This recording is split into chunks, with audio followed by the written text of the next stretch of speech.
Hey you guys, it's Alyssa here. So how do you get your partner on board with the new earth concept? How do you get your partner on board with raising their vibration? How do you get your partner on board with knowing that they can create their ideal life? This is what we're talking about today. I just got a great question about 5D reality and the new earth, and this viewer asks, she says, I'm really into this 5D earth, the new earth, and her partner yet is not on board. Her partner is somebody who is still drinking and checking out and really not into this level of consciousness. And you know what? That's a really common thing right now. It's really common for any gender of person to have done the work, to be, mostly living in 5D earth and thinking about how to create in new ways, and yet their partner isn't on board. And I first want to say that that can feel really challenging. Okay, it just can feel really challenging.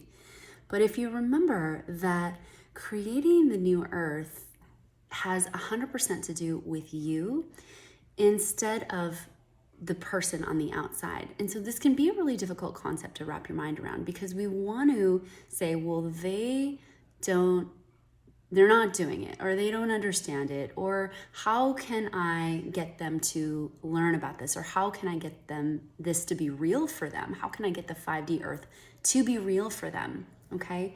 And that's in fact what this viewer asked. She said, how can I get 5D earth, the concept, to be real for them? And the best way is to pull the energy all back to yourself and be living it yourself. When you are a full embodiment of the new earth, the new frequencies, the new energetics, then your person will either come along with you or they will not. I often talk about this, they will vibrate up or they'll vibrate out.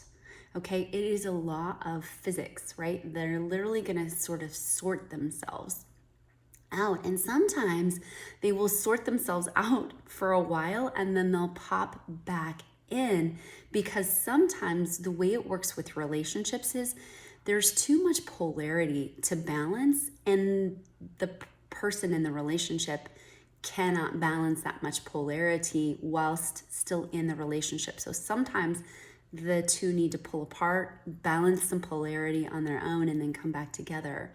So again, it's very difficult to help somebody see something by a rational, logical mind. We want to explain it to them, or there's a part of our energy that wants to try to convince them that this is how life is. And I personally find that when we take the tactic of trying to convince somebody, or even sometimes trying to share with somebody how life can be, it's off-putting to them and they build up resistance. And here's what happens. If you were here, okay, this was you, and here's me, and I want to push on you, okay, and I want to tell you this is how life can be, and I start pushing on you, your first response is to push back, right? And so what we want to do is go to a really neutral space to release the need and the notion that they're ever going to come on board with our way of thinking. We want to love them unconditionally.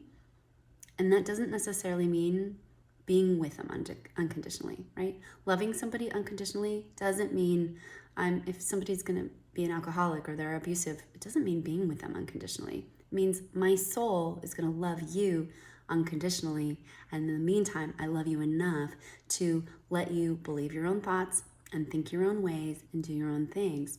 And your job is to be an embodiment of 5D earth. Your job is to be an embodiment of unconditional love. Your job is to be an embodiment of new frequencies of joy and ease and peace, and not responding to others and really releasing the attachment to what others do, but acting as a bit of a broadcast station, right? So when you're broadcasting more of that frequency, people will have a better opportunity to come along for the ride, so to speak. But it happens on a very unconscious, subconscious level versus if you're talking to them and trying to tell them how this is and trying to show them videos or trying to get them to understand a concept. People start to push back against you. People start to create that resistance and that push and pull. So once again, if you have a partner who's really not aligned, give them a lot of space. Know that right now they're probably going to be getting some real world opportunities to have the awakening. And awakenings oftentimes are precipitated by harder circumstances. Sometimes that means breakups. Sometimes that means other things in their life not working so that they can see, oh gosh, I've got to make some changes. So I hope that's helpful. If you need some extra support with this, we have our Raise Your Vibration free toolkit below this video, so you can check that out. And if you like to think about working with me personally, or if you're an energy healer, you can get on our wait list to join the Divine Light Energy Healers Academy. Okay, you guys, I love you so, so much. I hope you found this helpful. Comment below. Let me know your thoughts on this. How are you with your relationships? Are you feeling that polarity? Is your partner aligned, or is it that you feel like they've really got some work to catch up to where you are? I would love to know. Okay, I love you guys so much, and bye for now.